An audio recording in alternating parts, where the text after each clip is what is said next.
양자역학의 창시자 하이젠베르크. 경쟁 상대로서 슈레딩거를 이야기를 안 할 수가 없다. 올해가 양자역학 100주년이 되는 그 논문을 이제 쓰게 되는데 그 논문의 저자는 하이젠베르크 한 명이에요. 와. 혼자서. 우린 본 적이 없다. 앞으로도 볼 수 있을 것 같지 않다. 그렇죠. 오로지 에너지 상태들과 그들 사이의 도약만을 기술하는 식으로 만들어져요. 야, 23살인데 이 행렬역학을 어마어마한 걸 만들어냈다. 그렇죠. 하이젠베르크의 이제 두 번째 업적이 나오게 되는데 야, 업적이 또 하나 이제 나오네. 불확정성 원리라는 위치를 정확히 알려고 하면 속도가 더 불확실해지고 속도를 정확히 알려고 그러면 또 위치가 불확실해지고 고전역학에서 양자역학으로 오는데 가장 중요한 과정은 불확정성 원리. 야, 잘하네. 인류 역사에 남을 물리학 역사를 뒤집을 이론을 만들었다 그러고 네. 이러는데 신나죠? 뭐 갑자기 슈레딩거가. 야 논문이 나왔다는데 슈레딩거라는 사람도 아니 그래서 뭐야 이게 진짜 도약이고 뭐 무슨 뭐 궤도를 보지 말라는 도 다 필요 없고 파동이야. 전자가 파동이라면 파동을 기술하는 식이 있을 거 아니야. 그렇죠. 있거든요. 그 식을 찾아보자. 유명한 기성 과학자들은 다 슈레딩거에 박수를 치면서 아 정말 다행이다. 하이젠베르크가 맞았으면 어떻게 할 뻔했어. 더 골치 아플 뻔했다. 대세는 파동파였어. 대대는 파동파였죠. 근데 이제 웃기는 건 이제 풀면 답이 똑같이 나오거든요. 그러니까 이게 파동파하고 왜 맞지? 점프파하고. 이들의 싸움은 상당히 오랫동안 이어지게 되는데요. 근데 사실 안타깝지만 양자역학의 핵심을 얘기 안 했어요. 중요한 게 뭐예요? 중요한 걸 이제 오늘 얘기하려고 그러는데 예.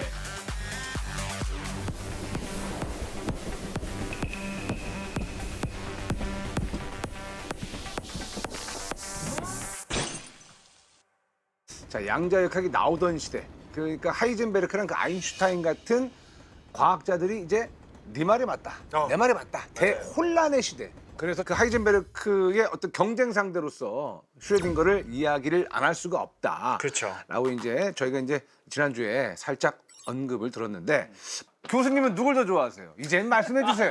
아 사실 저는 그 젊을 때는 하이젠베르크를 좋아했어요. 예. 왜냐하면 엄친아를 좋아했기 때문에 모범생 똑똑하고 천재고 뭐 이건 반항하고 뭐 혁신가고 근데 이제 나이가 들고 보니까 네. 슈레딩거가 더 인간적이라는 생각이 인간적이다. 슈레딩거도 예. 당연히 공부 되게 잘했고요. 예. 똑똑한 사람이었고 근데 하이젠베르크보다 좀 이제 뒤늦게 성공을 해서 사람들이 뭐 이렇게 좀 덜 천재인가 이렇게 얘기하긴 하지만 전쟁가.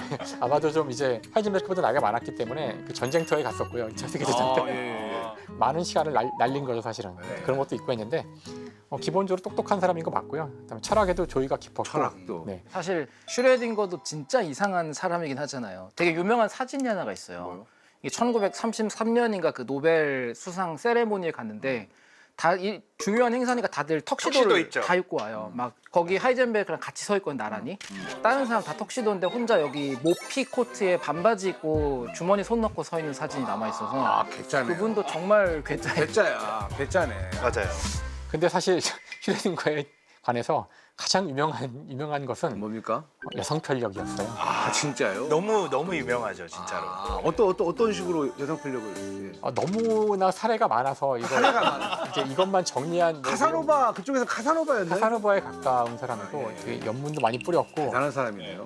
그 크리스마스가 되게 중요한데 네. 그 크리스마스 때 네. 슈레딩거는 아로사라는 네. 그 다른 휴양지에 가요. 휴양지. 스위스의 휴양지에 가는데 여자가 있었겠죠. 아내는 집에 있었거든요. 아이 진짜. 아이 김거영. 근데 문제는 아까 같이 슈레딩거 방정식이 만들어진 게 네. 1925년 25년. 크리스마스 때거든요. 예. 우리가 읽기 어려웠던 예. 그 파동 방정식이 파동 방정식이요? 거기에서 휴양지에서. 갔다 와서 이제 정리한다는 논문을 야, 그럼 그 휴양지에서 진짜 좋았나 본데. 과학자로서 하이젠베르크, 슈레딩거 둘은 좀 어땠어요? 방정식 나온 이후에. 두 사람 다 이제 친하게 굉장히- 지냈나요? 뭐 어떻게? 친해졌냐고요? 예. 친할 수가 없죠, 사실. 네. 그, 그래요. 일단 둘이 경쟁 관계가 됐잖아요. 예. 누구의 이론이 더 옳은가 이런 문제가 생겼고 그래서 이제 안 좋은 얘기들이 많이 있어요. 뭐 예를 들어 슈레딩거가 이제 아마 독일에 갔을 거예요. 가서 강연을 했는데 그 자리에 하이젠베르크가 들어왔었고요. 거기에는 뭐 왜 도약이 없는지 뭐 전자는 도대체 입자인데 어떻게 설명할 건지 뭐 이런 계속 공격을 하니까 주변 사람들이 보다 못해서 특히 좌장을 했던 사람이 나가라고 할 만큼 막 싸웠다고 그러더라고요. 근데 아마 당시 상황으로는 그때가 1926년이었을 테니까요. 아직 누구도 답을 모를 때죠. 아직 불확정성 원리도 나오진 않았을 때고 서로가 헤매고 있을 때니까요. 서로 아픈 데를 찌르고 있을 뿐 서로 답을 모르는 안타까운 상황이었을 거예요. 근데 나중엔 결국은 슈레딩거가 직접 증명을 합니다. 그러니까 두 개가 완전히 다른 형태고 다른 철학으로 만들어졌지만 왜 답이 같은가? 하나는 행렬역학, 하나는 미분방정식인데요. 이 두 개는 조금 더 보편적인 수학적 구조에서 나오는 표현 방식이 다른 두 개의 형태예요. 슈레딩거 방정식의 오른쪽 항을 다시 행렬로 잘 정리하면은 그 하이젠베르크의 행렬식이 딱 나와요. 단지 우리가 이것을 미분방정식으로 표현할 건지 행렬과 벡터로 표현할 것인지 그런 선택의 문제에 불과하다는 것을 알게 돼요. 그래서 사실 이거는 하이젠베르크를 더 마음 아프게 하는 거죠. 자신의 이론이 슈레딩거의 이론과 다른 점이 없다는 거예요. 근데 결과적으로는 둘 다 전자를 설명하려고 했는데 그렇죠. 전자라고 하는 것이 입자로서의 성격을 가지고 있고 파동으로서의 성격을 가지고 있는데 하이젠베르크는 사실 입자로서의 성격에 주로 얘기한 거고요. 입각해서 자기의 어떤 이론을 만들었고 그게 행렬역학이 됐고 그렇죠. 슈레딩거는 파동으로 성격에 주목해서 풀려고 하다 보니까 미분 방정식이 나왔고 파동 함수가 나오게 됐는데 사실은 결국 이게 탐구하려고 하는 대상은 하나인 전자니까 전자의 두 가지 측면이 그렇죠. 입자와 입자성과 파동성이 행렬역학과 미분 방정식이라고 하는 두 맞아요. 가지 다른 형태의 수학적 예. 방식으로 표현된 거지만 결국은 이게 하나의 전자에 대한잖아요. 그렇죠. 아니 근데 우리가 지금까지 양자역학 이야기를 진짜 많이 했는데 지난주에 중요한 이야기를 안 했다고 하셨잖아요, 교수님. 그 중요한 걸 이제 오늘 얘기하려고 그러는데 예. 그 중요한 그 문제가 결국 슈레딩거랑 관련이 있어서 지금까지 슈레딩거 얘기를 했던 거고요. 그 중요한 것은 바로 중첩입니다. 중첩. 예, 그 양자 컴퓨터 할 때 양자 중첩 그 얘기한 거잖아요. 맞아요, 예, 맞아요. 그러니까 역사적으로는 처음에 양자, 뭔가 띄엄띄엄, 그 다음에 불확정성, 불확정성. 뭐 확률, 뭐 비결정론 이런 것들이 다 양자역학의 중요한 요소라고 생각했지만 무엇이 더 중요한지 이런 걸 잘 몰랐는데 그러니까 양자역학 탄생 100주년. 지금 와서 보면 양자역학의 가장 중요한 것은 바로 중첩이었어요. 중첩이다. 이제 와서 보니까 그래요. 중첩. 그래서 예. 이제 오늘 중첩 얘기를 좀 해볼까 합니다. 양자 중첩 가장 중요한 이야기라고 합니다. 양자 중첩. 우리 김 교수님께서 설명해 주시는 양자 중첩 이야기 들어보죠. 자, 이제 몸을 좀 풀어야 돼요. 오늘 근데 이게 너무 중요한 얘기라. 이미 이전에 너무 많이 지금 정보가 들어와가지고 확률 들어왔죠, 붕괴 들어왔죠. 붕괴와 함께 예, 붕괴해버렸죠. 파동 들어왔죠, 입자 들어왔죠. 야, 근데 이제 양자 이미 중첩. 멘탈이 붕괴하신 거 아닌가요? 아, 붕괴되죠 지금. 자, 이제 지금까지 한 거는 그냥 시작 오프닝이었고요. 이제 이걸 하려고 다 한 건데요. 예. 네, 그러니까 양자역학의 핵심이 바로 중첩이고 네. 중첩을 설명하는 가장 좋은 예는 바로 이중슬릿 실험이에요. 이중슬릿. 아마 이중슬릿 실험은 양자역학을 조금이라도 관심이 있으셨던 분들은 이걸 모를 수가 없는 내용인데요. 이중슬릿이란 것은 말 그대로 슬릿이 두 개 있다는 뜻이에요. 나 이거 그 그림 봤는데. 네, 보셨을 예, 거예요. 우리 이거 했었어요. 솔베이트. 그 저기 사이로 지나가는 거. 맞아요, 맞아요. 예. 그럼 다 기억하시겠네요. 아니 봤다고요. 예. 아니 이제 김 교수님이 설명해 주셔야죠. 네, 보면 붕괴를 하죠. 예, 복수 계속해야죠. 예. 자, 그래서 이 두 개의 구멍에다가 네. 이제 우리가 지난주부터 계속 문제가 되고 있었던 전자, 전자 예. 그놈의 전자, 네, 그놈의 전자를 여기 쏠 겁니다. 보내죠. 예. 전자를 쏘는 건 가능하거든요. 전자총이 있기 때문에 팍팍 쏘면 돼요. 눈에 잘 보이지는 않지만 전자를 쏴서 이 두 개의 구멍이 있는 이 벽에다 전자를 쏘면 보면 전자는 이 벽에 부딪히거나 구멍을 잘 통과하거나 둘 중에 하나밖에 없기 때문에 구멍을 잘 통과한 전자들이 저 반대편으로 갈 텐데 그러면은 구멍이 두 개 있고 거기 전자를 쏘면 저 뒤쪽에는 구멍을 지나간 전자만 갈 테니까 이 구멍 두 개의 모습이 그대로 그렇죠. 있을 거예요. 비어 있는 부분만 딱 박혀 있겠죠. 그렇죠. 예. 그러니까 두 개의 줄이 이렇게 나올 거라고 예상할 수 있는데요. 그렇죠. 막상 이 실험을 해보면 해보니 정확한 간격을 갖는 딱 정확한 구조를 갖는 여러 개의 줄들이 쫙 나옵니다. 예.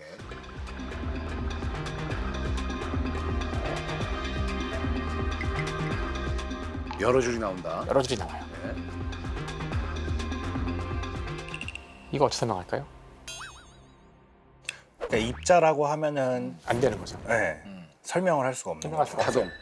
그렇죠. 우리에게는 파동이 있잖아요. 파동이죠. 파동.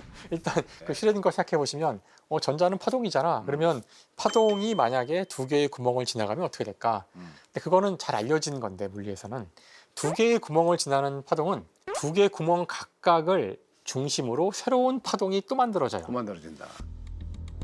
파동이 쭉 오면은 이 파동이 부딪혀서 구멍 바깥쪽에서 반사하지만 이 구멍을 싹 지나간 파동은 여기를 중심으로 다시 동심원의 파동을 만들게 돼요. 점점 퍼진다는 그런 그렇죠. 개념이잖아요. 퍼진다는 거죠. 근데 그게 두 개이기 때문에 이 두 개가 서로 만나서 복잡한 패턴이 만들어지는데 이거 보통 이제 물리에서는 간섭문이라고 하고요. 간섭문이. 그 복잡한 패턴이 정확하게 여러 개의 줄무늬 같은 것을 만들어낼 수 있어요. 결국은 전자가 파동이라면 설명이 되는 거죠. 파동이다. 파동이야 설명이 된다. 그렇죠. 이런 현상이. 자, 그런데 실제로 이 파동이 어떤 파동인가 생각해 보면 이 문제는 아까도 우리가 고민했던 문제잖아요. 만약에 전자를 하나만 보내본다면 어떻게 될까? 전자를 하나만 보낸다면 전자는 뭐 날아가서 어떻게 될지 모르지만 맨 마지막으로는 결국 하나의 점이 탁 찍혀요. 하나만 찍힐 것 같은데. 하나만 찍혀요, 실제로. 예. 당연히 그래야 되죠. 하나만 쐈으니까. 그러니까. 그러면 여러 개의 줄무늬는 뭐지? 여러 개의 전자를 보냈기 때문에 보이는 현상이에요. 실제 실험에서는 전자를 막 100만 개, 1000만 개 쏘거든요. 막 쏘니까. 그렇다면 여기서 이 패턴이 의미하는 바가 뭔지를 곰곰이 생각해 보면 전자를 여러 개 쏴야지만 줄무늬 패턴이 보이고 한 개를 쓰면은 하나밖에 안 보여요. 네. 그렇다면 이건 여러 개의 사건들이 모여서 만들어내는 뭔가 종합적인 그런 총체적인 현상이라는 뜻이잖아요. 그러면 이것이 바로 아까 막스 보른이 얘기했던 바로 확률의 상황이에요. 정확히. 하나의 전자는 어떤 말도 해줄 수 없어요. 하지만 여러 개의 전자는 확률 분포를 보여줄 수가 있죠. 거기서부터 이제 확률이 적용이 되는구나. 사실 이게 그 논중의 핵심적인 단계인데요. 따라서 하나의 전자의 입장에서 여러 개의 줄무늬란 것은 전자가 가서 놓이게 될 확률 분포를 의미한다.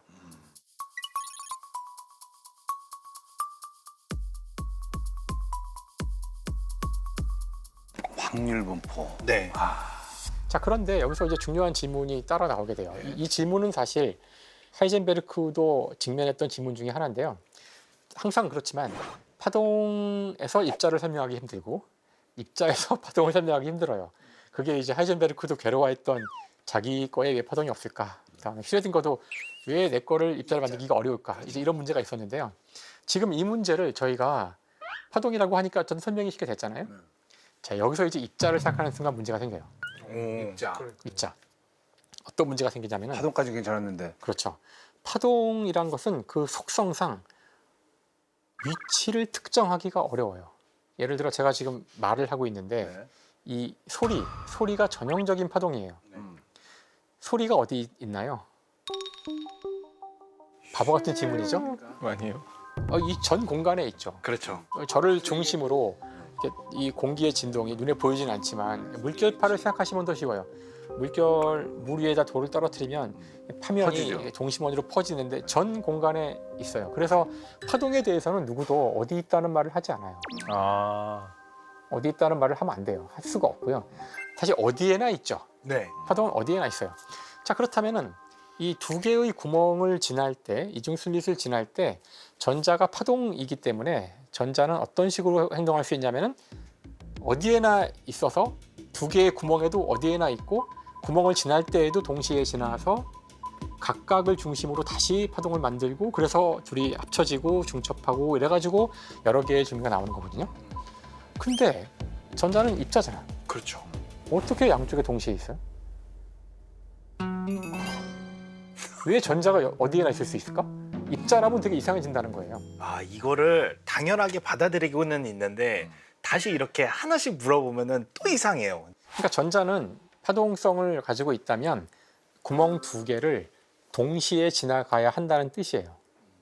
하나의 전자가 두 개의 구멍을 동시에 지날 지나가야 수가 있어야지만 파동성을 보여줄 수 있다는 거죠. 만약 한 번에 한 구멍만 지난다고 하면 오른쪽으로 지나간 건 오른쪽에 박히고 직진이죠. 그냥. 왼쪽에 지나간 건 왼쪽에 박히니까 여러 개의 줄무늬가 나올 수가 없어요.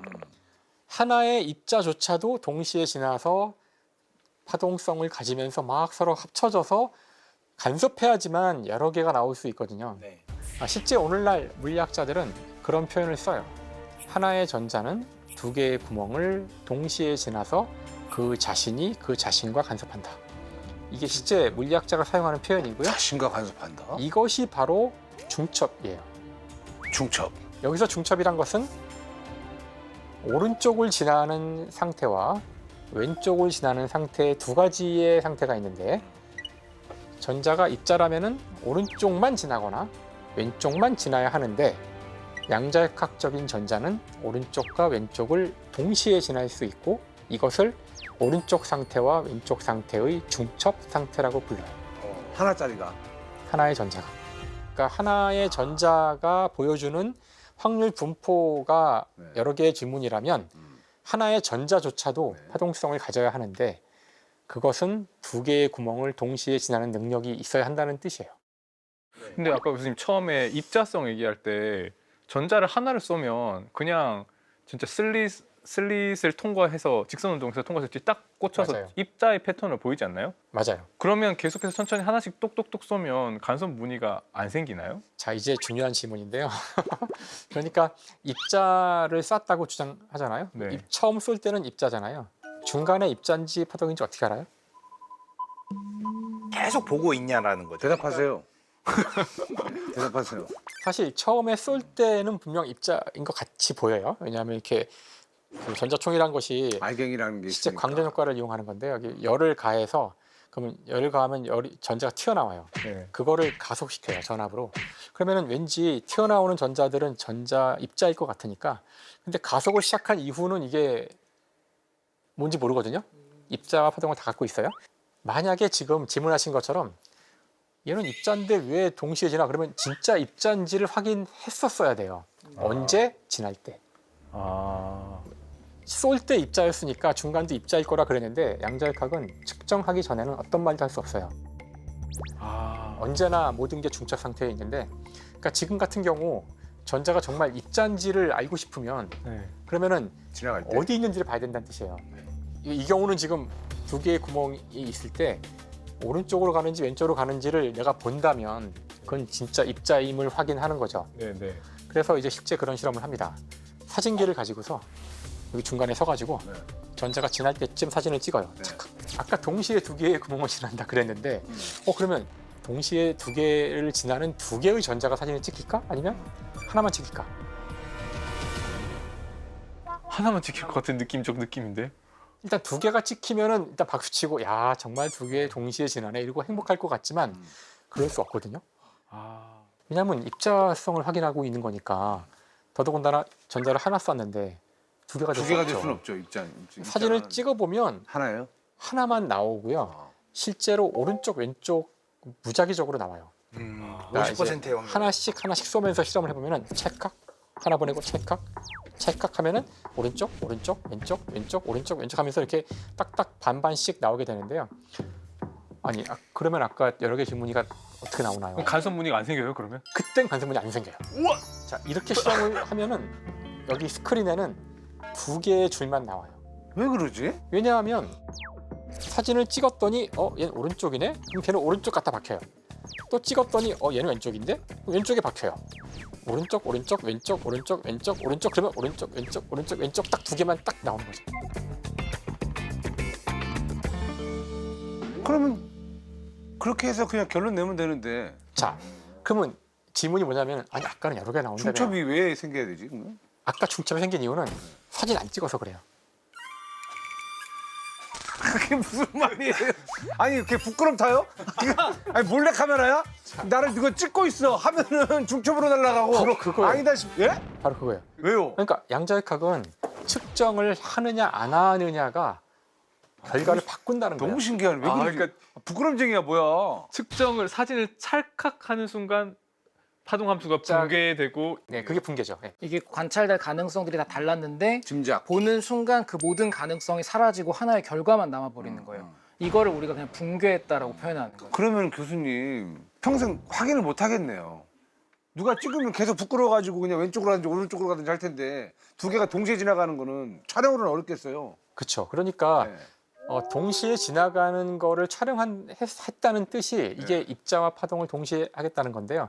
내가 입자성을 보기로 하는 순간 파동성을 포기해야 되고 파동성을 보려고 그러면 입자성이 포기가 되지 이 두 개를 동시에 볼 수 있는 그런 실험 자체가 존재하지 않는다는 게 양력학의 핵심이고요. 근데 이게 정말로 완벽하게 양자택일의 문제인가요? 왜냐면 제가 궁금한 게 예를 들어 사진을 찍는 행위 자체가 파동함수를 붕괴시켜서 입자성을 띠게끔 강요하는 상황이라고 이해한다면 사진을 찍는 강도가 좀 다를 수 있잖아요. 그렇죠. 아주 약하게 진짜 최대한 덜 건드리면 그래도 회전 무늬가 좀 나오고. 좋은 질문인데요. 그러니까 이걸 다 실험해봤죠, 당연히. 그 이대한 교수님 질문은 이제 좀 더 고급 그 과학자를 위한 질문인데요. 그 측정 정밀도에 대한 얘기인데, 그러니까 이 오른쪽인지 왼쪽인지를 정확히 아는 실험과 오른쪽인지 왼쪽인지를 한 50%의 확률로 아는 약간 좀 부정확한 실험을 했을 때의 얘기인데요. 그러니까 부정확한 실험을 하게 되면은 간섭 무늬의 비저빌리티, 그러니까 이 정밀도가 50%도 돼요. 그러니까 이게 모한 게 50% 깔린 상태에서 이렇게 돼. 그러니까 이거 도대체 우리는 어떤 세상에 살고 있는 거예요? 그러니까 이거 양자역학의 세상에 살고 있는 거죠. 좀 되게 약간 미스테리한 맞아요. 그 역학이 양자역학인 것 같아요. 네. 그냥 믿으세요. 그냥 받아들여라 말고는 왜냐면 뒤에 박혀 있는 게 다른데. 아니, 그러니까 진짜 믿을 수밖에 없는 게 실제로 일어나는 현상인 거잖아요. 실제 이런 현상이죠. 근데 이게 시청자분들도 또 저처럼 비슷하게 헷갈리시는 분들이 있을 것 같은데 그러면 이게 지금 이중실리 실험에서 기본적으로 처음에는 전자가 파동이었다가 사진을 찍히는 순간 입자로 변하는 거예요? 그렇죠. 그렇게 맞아요. 해석해도 돼요? 그러니까 사실 그 파동이었다라기보다는 그 우리가 중간에 아무 짓도 하지 않으면은 위치에 대한 정보를 얻은 적이 없으니까 네. 사실 가능한 모든 것도 다 있어요. 측정을 하면은 이제 비로소 위치 정보를 얻게 되는데요. 그때 이제 그 근방에 얘가 몰리게 되는데 뭐 그걸 측정 결과라고 할 수도 있고 뭐 붕괴라고 해도 되고 뭐 용어는 관계 없는데요. 그러면 비로소 그때 모이고 다시 시작하죠, 파동으로.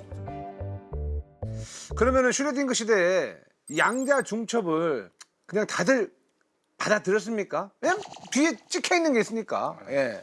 근데 사실 제가 이렇게 얘기하니까 이 모든 스토리가 네. 다 양자역학 초창기에 다 나온 걸로 생각하실 수가 있는데요. 그렇지 네. 않고요. 예. 양자 중첩이 얼마나 중요한지를 이해하는데 꽤 많은 시간이 걸렸어요. 그래서 양자역학의 초창기에는 이게 결정론인지 아닌지, 다음에 그 불확정성 원리가 맞는지 이런 것에 이야기들이 집중돼 있었고요. 중첩이 정말 중요하다는 것은 한참 뒤에 알게 돼요. 그것도 누군가가 딱 집어서 중첩이 중요해. 그래서 그 이후 알게 된 것도 아니고 계속해서 많은 사람들이 아주 혼란스러워하면서 한 50년에 가까운 시간 동안 중첩이 이게 중요한지 안 중요한지 이게 정확히 무슨 의미인지 그렇죠. 아까도 전자가 동시에 두 개의 구멍을 지난다는 건지 이 측정하면 어떤 일이 벌어지는 이런 거에 대해서 다 혼란스러워하는 시기를 거치게 돼요. 그래서 대략적으로는 뭐 딱 집어서 얘기할 수는 없지만 한 1970년대쯤 되어서야 사람들이 비로소 이 중첩이 갖는 진정한 의미를 깨닫기 시작했고요. 몇십 년이 흘러서, 네, 50년이 흘러서. 90년대가 되어서야 이제 이런 것들을 가지고 실험을 제가 오늘 얘기한 이런 이중슬립 같은 거는 초기에는 실험할 수 없었어요. 이런 실험을 할 수 있는 능력이 없었기 때문에 이건 머릿속으로만 하는 실험들이었고요. 이제 1990년대가 되어서야 비로소 원자 한두 개로 실험들을 해서 그 실험을 한 사람들이 노벨상을 다 받았죠. 이제는 저희가 아주 루틴하게 이런 실험들을 쉽게 할 수 있어요. 전자나 원자를 가지고. 하지만 오랫동안 할 수 없었어요. 그래서 이 이야기는 우리가 다 알고서 하는 이야기지 초기에 이런 이야기를 슈레딩거와 하이젠베르크가 알지 못했어요. 그러면 교수님, 전자라는 거는 약간 그렇게 약간 인격이라고 보면 되나요?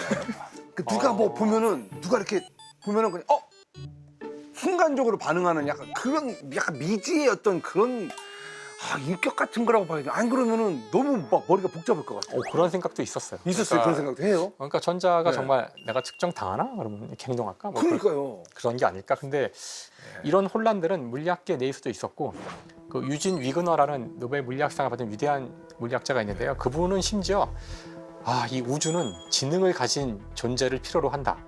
그래야 이 우주를 관측할 수 있으니까 우주를 고전역학적으로 만들기 위한 존재가 있어야 하는 게 아닌가? 이런 얘기를 1960년대에 할 정도였으니까 이 물리학자들이 이 측정, 이 중첩, 이 문제에 대해서 아주 오랫동안 되게 혼란스러워했어요. 아무튼 우리 시청자 여러분들도 여러분들이 생각하는 전자가 뭔지 댓글 좀 달아주세요. 상상 좀 많이 해주세요. 여러분이 생각하는 전자는 뭐 같다.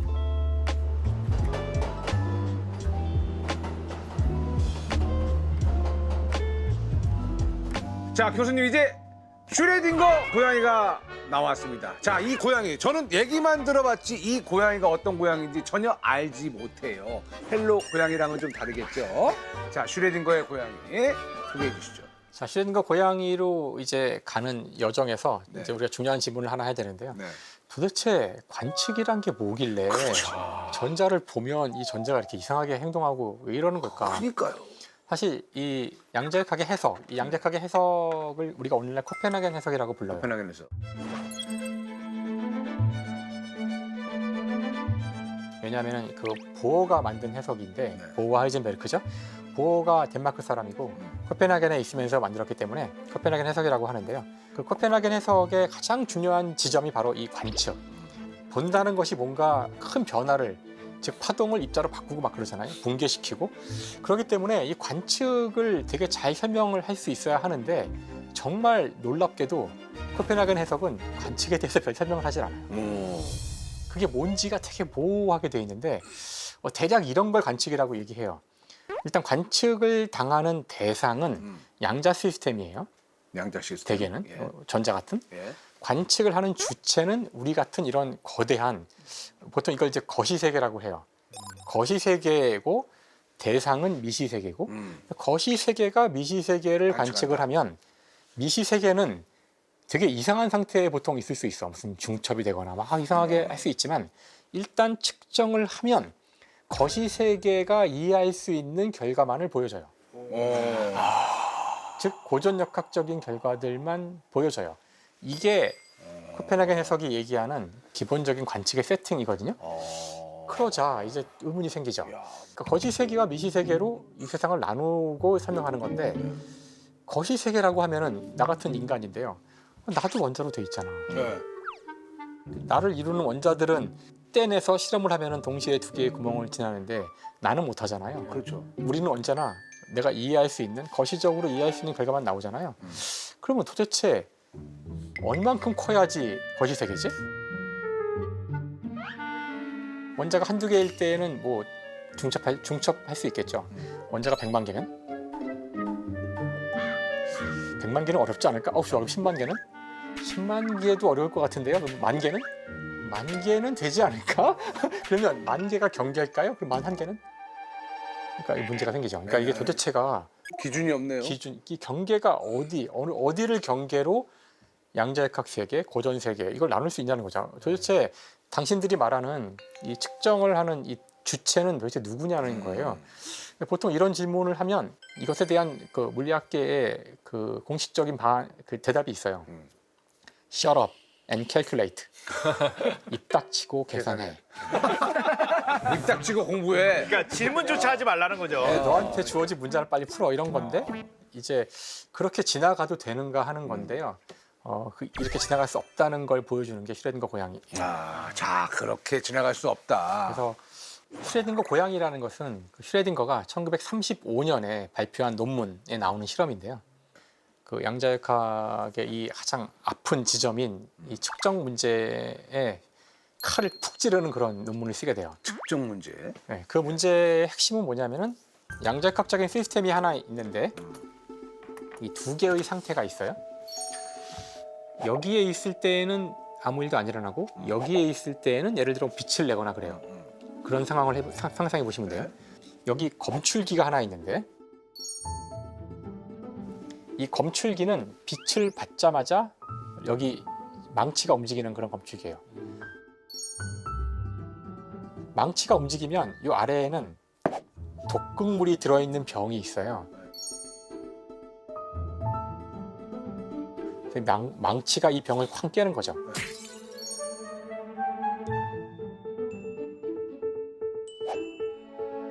그러니까 빛이 나오면 검출기가 작동해서 병을 깨서 독이 나와요. 독극물이 나오고.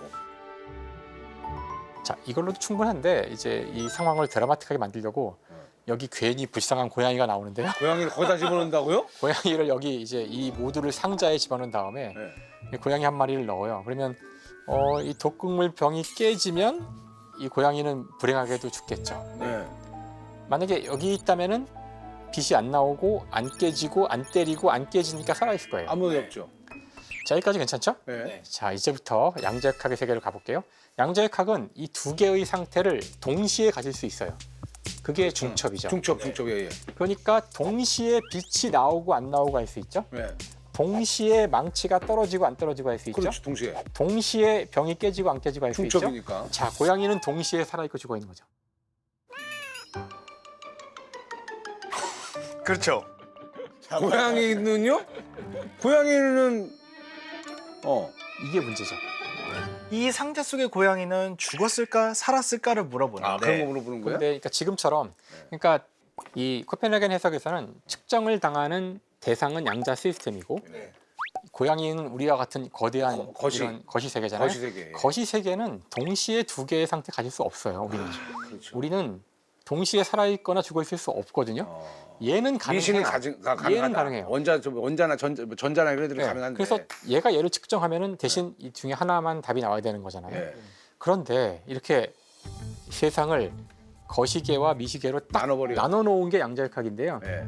바로 이 슈레딩거 고양이는 이 두 개를 연결시킨 거죠. 이렇게 연결이 되면 얘가 동시에 두 상태에 있을 수 있으면 얘도 동시에 살아있고 죽어 있어야 한다는 뜻이에요. 만약에 누군가가 어떻게 고양이가 동시에 살아있고 죽어 있어? 그래? 그러면 동시에 병이 깨지고 안 깨지고 할 수 없어서 그렇지. 동시에 검출대가 안 되고 할 수 없으니까 그런 거야. 동시에 두 상태에 있을 수 없는 거야. 그러니까 여기서 안 되면은 주르륵 가서 여기도 안 되는 거죠. 연세로 다 안 되네. 그러니까 중첩이라는 것이 양자역학에서 허용한다면 이거는 모순이 된다는 거예요. 그러니까 양자역학의 코펜하겐 해석이 갖고 있는 이 관측이라는 것이 네. 이 관측 주체와 이 객체가 있는데요, 대상이 있는데 이런 분할이 이런 분리 이렇게 없다? 나눠놓는 것이 되게 자의적이고 이 측정의 주체가 지금 누구냐는 질문을 하고 있는 거예요. 측정의 주체가 거시세계라는 건데 도대체 거시세계라는 게 뭔지 물어보는 거죠. 어디부터가 어디부터가 거시세계인지 물어보는 거죠. 슈레딩거의 고양이가 이제 여기에서 등장을 해. 나는 이제 슈레딩거가 집사님이고 자기 고양이로 뭐 실험을 했나 이게 아니라. 근데 이게 되게 죽이네 이거. 저는 이 설계를 생각해낸 것도 진짜 기발하다고 생각을 기발하죠. 해요. 그래서 우리가 흔히 영어로 물어보는 말이 죽었니 살았니잖아요. 죽었니 살았니? 데드 오어 얼라이브잖아요. 근데 이 상황은 데드 앤드 얼라이브인 거죠. 죽어 있으면서 살아 있는. 슈레딩거가 이거를 양자역학을 완벽하게 이제 그냥 뭐 믿어라라는 걸로 이 슈레딩거의 고양이를 만든 게 아니라 양자역학이 좀 불완전하다, 무슨 있다라는 거를 이제 지적했다라는 그런 의미로 쓰이는 거죠. 맞아요. 아니 근데 이제 미시세계, 거시세계 나오잖아요, 교수님. 근데 저같이 이제 약간 초보들은 미시세계는 양자 중첩이 되는데 거시세계는 왜 안 될까? 나도 둘러다니면은 활동도 더 많이 할 텐데. 그런 생각도 좀 하거든요. 누가 관측하면 어떡해요? 예? 관측하면 사진 찍어줘야지. 그 일부 과학자들이 예. 도대체 이 경계가 어딘지를 진짜 실험으로 해보자. 야, 이거 궁금해요. 해보자. 그러니까 이제 원자로 의지하자면은 원자 하나를 던져보고 두 개 던져보고 세 개 던져보고 예, 예. 이렇게 자꾸자꾸 늘려가면서 도대체 몇 개가 됐을 때 문제가 생길까 이런 실험들을 실제로 해봤고요. 이제 그 중에 제일 유명했던 실험이 이제 안톤 차일링거 노벨상 수상자죠 지금은 네네. 이제 안톤 차일링거가 했던 1999년 실험인데 그때 60라 그래서 네. 탄소가 60개나 있는 거대한 공 모양의 분자인데요. 얘를 던져서 줄무늬 나오는 걸 확인했어요. 여러 개 나오는 거를. 그러니까 이것조차도 간섭을 해요. 이것조차도 중첩이 된다는 뜻이죠. 중첩이 된다. 최근에 했던 가장 큰 분자는 생체 분자 같은 것도 생체 분자요? 그 실험을 하는 그룹이 있어요.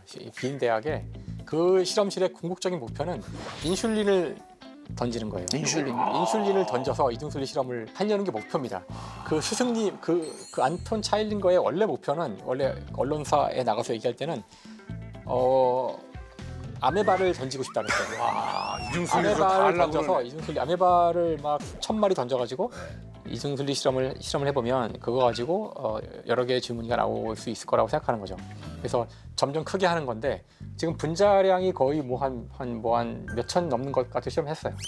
자, 그런데 이런 실험들을 했던 이유는 사실 뭐 중첩된다는 걸 보이는 것이 아니라 네. 그 중첩이 되기 위한 조건을 찾는 실험이었어요. 건을. 그래서 이런 실험들을 할 때 뭐가 중요하냐면은 이 날아가는 이 분자가 중간에 다른 원자 혹은 분자와 부딪히면 안 돼요. 예를 들어 공기가 있으면 안 돼요. 그러니까 이 실험은 진공 중에서 실험을 해야 되는데 진공이요. 그 실제로 안에 공기가 너무 많으면 당연히 못 날아가겠지만 네. 진공을 점점 낮추면서 진공이라는 게 안에 아무것도 없다는 뜻이지만 실제 실험할 때는 아무것도 없을 수는 없고 이게 얼마나 없는지를 이제 상대적으로 낮출 수가 있는데요. 실제 실험에서는 얘가 한 번의 충돌도 일어나지 않고 날아갈 정도의 기압, 그 정도로 진공을 낮추면은 비로소 여러 개의 줄무늬가 나오는데요.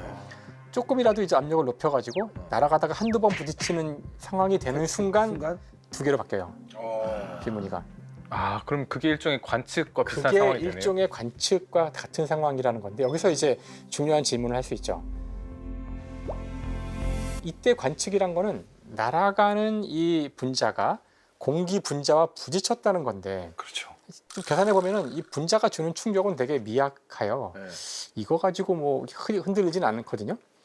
그러면은 이게 관측이라면 얘가 오른쪽으로 갔는지 왼쪽으로 갔는지를 누가 지금 알고 있냐면 이 분자와 부딪힌 공기가 알고 있는 거죠. 그렇죠. 공기라는 것은 보통 질소거든요. 질소 분자 아니면 산소 분자인데, 그러니까 질소나 산소는 알고 있는데 나는 몰라요. 나는 모르잖아. 걔네들은 알지. 부딪힌 애들만 알죠. 걔는 알지만 사고도 사고 난 애들이 알지 뭐. 나는 모르는데 내가 물어볼 수는 있겠지만 뭐 얘가 어딨지? 물어볼 수 없잖아요. 그렇지. 그럼 내가 모르는데 측정이 된 건가 하고 질문할 수가 있는데 내가 아는 거랑 상관이 없이 충돌만 일어나면 두 개로 바뀌어요.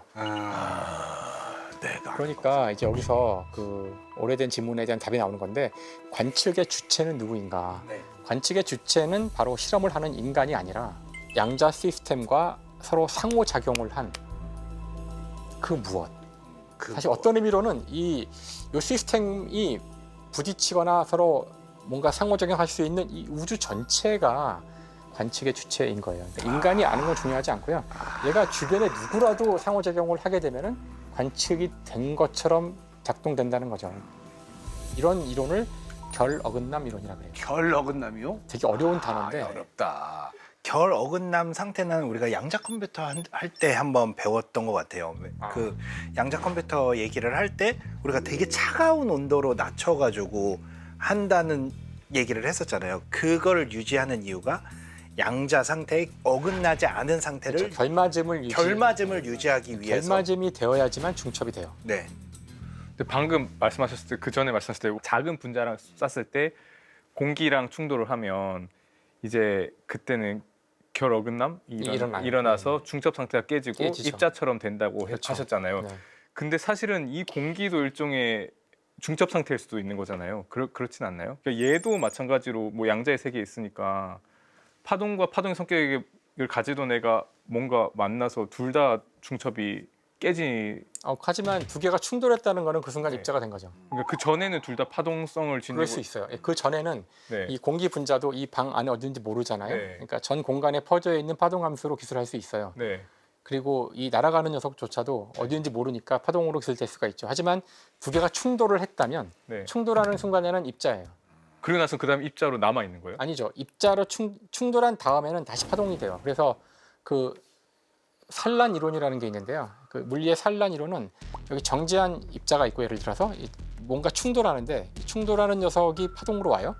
부딪히는 순간에는 입자인 것 같지만 부딪힌 다음에는 동심원으로 퍼져나가요. 그러니까 부딪힌 다음에 물론 또 측정하면 여기 입자가 되겠죠. 하지만 측정하지 않고 한참 뒤에 보면은 이제 여기 동심원의 형태로 사방에서 확률 분포를 가지고 나타나요. 그야말로 양자의 세계는 관측하면은 입자, 아니면은 파동. 그러니까 그 양자에서 가장 우리가 혼란이 언제 나오냐면은 관측을 하지 않고서 이건 어떻게 되나요? 이런 그렇죠. 질문을 하면 안 돼요. 그럼 저는 바로 물어봐요. 관측을 언제 했나요? 언제 했고 무엇을 했는지 물어보죠. 그러니까 관측을 하지 않고서 여기서 이러니까 입자일 텐데 어떻게 이렇게 물어보면 안 돼요. 관측에 대한 이야기 없이 어떤 질문도 답을 줄 수 없어요. 그러면 교수님 카메라로 찍었을 때 이미 상호작용을 했기 때문에 결이 어긋나 버린 건가요? 카메라로 그렇게- 찍는다는 것은 네. 빛으로 네. 대상을 때려서 네. 튕겨나온 빛이 카메라의 여기 스크린 여기 그 필름에 예.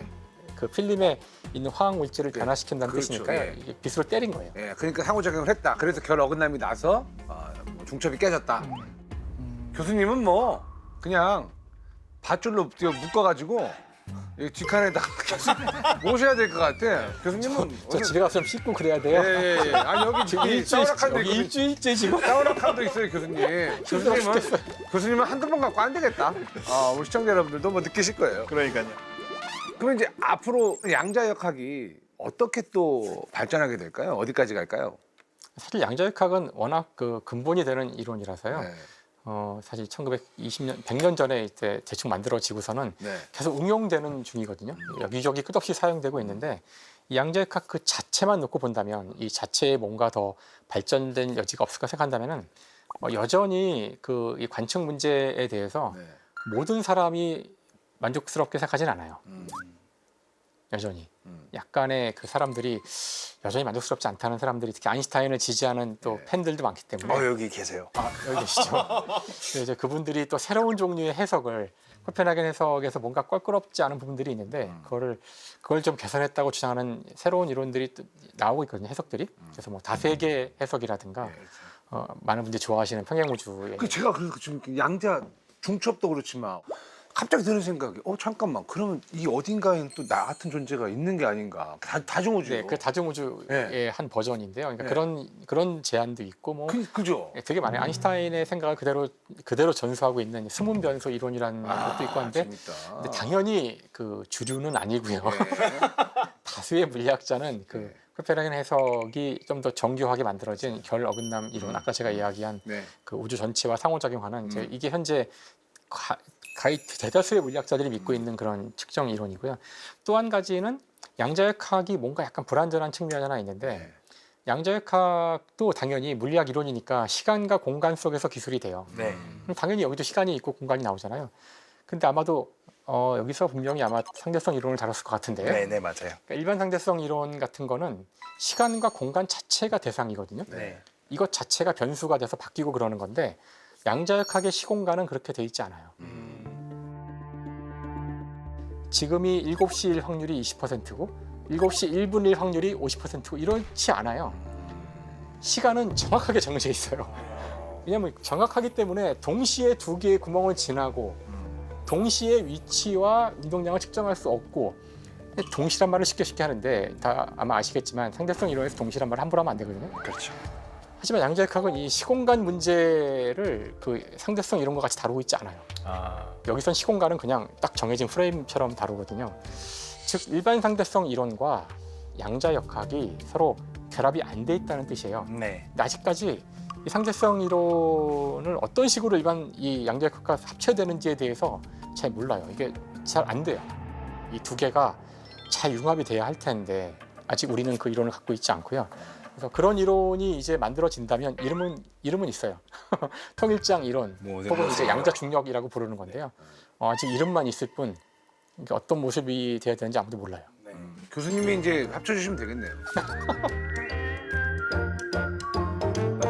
정말 많은 정보들이 이제 들어왔는데 우주가 우리를 관찰하는 거다라는 게 가장 큰 울림이 있습니다. 그러니까 나는 우리가 것이라고 생각하지만 우주에게 우리는 미시일 수도 있다. 그렇죠. 예, 그렇게 좀 생각이 들면서 좀 겸손해지는구나라는 생각도 좀 맞아요. 드는 사실 것 우리도 같아요. 예. 그러니까 그런 실험들을 한다는 뜻은 우리 인간도 사실 두 개의 구멍을 동시에 지날 수도 있었다는 뜻이에요. 근데 우리가 못하는 이유는 우리 주변의 우주가 나를 관찰하고 있기 때문이죠.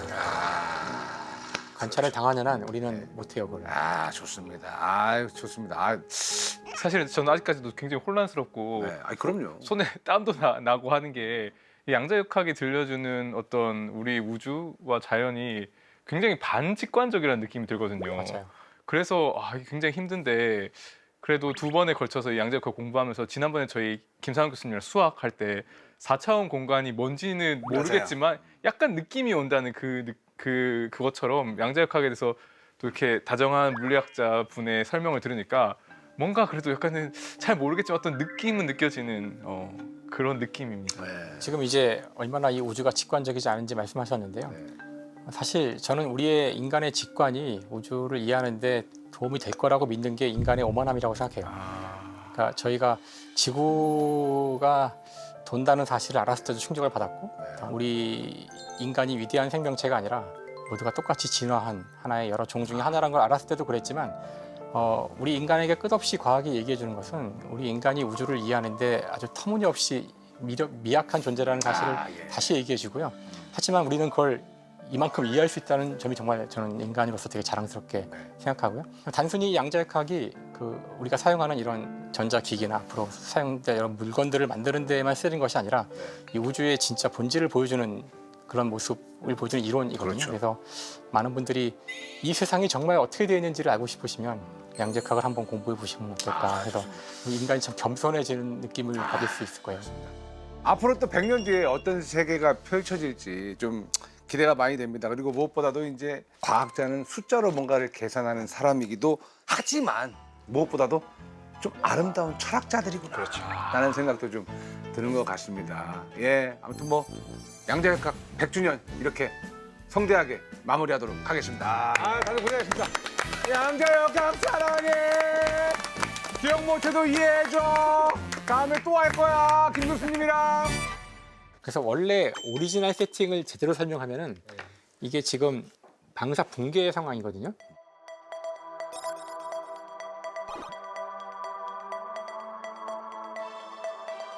이 원자가 이 높은 에너지 레벨에 있다가 시간이 흐르면은 이게 자발 방출에 의해서 빛이 나오는 상황이에요.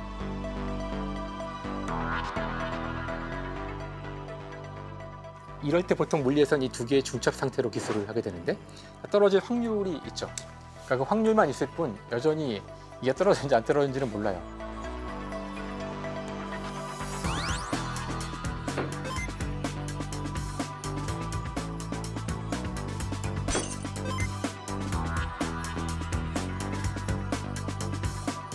그 상태의 고양이는 동시에 살아있고 죽어있는 상태거든요. 양자역학의 해석이 불안정하다는 거죠. 사실 이 문제는 너무나 머리 아픈 문제라 당시에 답을 못했고요. 보고도 못했고 하지만 이미 양자역학은 승승장구하고 있던 시절이라 뭐 별 문제 없겠지로 다들 무시를 했고 그 뒤에도 이 문제만 나오면 사람들이 머리를 지끈지끈 그 스티븐 호킹도 유명한 말을 남겼어요. 누군가 나에게 슈레딩거 이 고양이 얘기를 물어보면 바로 총 가지러 간다 그랬는데 집에 총이 어디 있더라. 지금은 이제 이 문제를 오래 고민한 사람들이 지금은 이제 결론을 어느 정도 얻었어요. 자연 세계에서도 이렇게 감각과 인지를 속이는 속임수가 횡행하고 있습니다. 동물들이 속임수를 쓴다고요? 네. 순수한 애들 아닙니까? 그 한 종의 생물이 다른 종의 생물을 모방하고 있을 때 이 현상을 의타라고 합니다. 깡충거미로부터 자기를 보호하기 위해서 걷는 모습까지 따라해요. 올빼미 눈을 거의 정확하게 의타하고 있어요. 꽃과 유사하게 생긴 안초사막이라고 반딧불이 아시죠? 가까이 와요. 갖고 오면 잡고 먹어요. 같은 반딧불인데? 네, 반딧불을 먹어요? 네. 한 가지 전략이 또 있어요. 이 여왕개미 의태를 하면서 왕국을 번성하는 아니 여왕개미 죽여요 결국에? 죽이죠. 그 다음부터는 여왕개미 행사를 하는 거예요. 어마어마한 녀석인데요. 오늘만큼은 진짜 금요일에 동물 솔로를 진행하는 거예요. 야 정말 치열하다. 나는 솔로보다 더 막장. 동물 솔로는 너무 치열하다.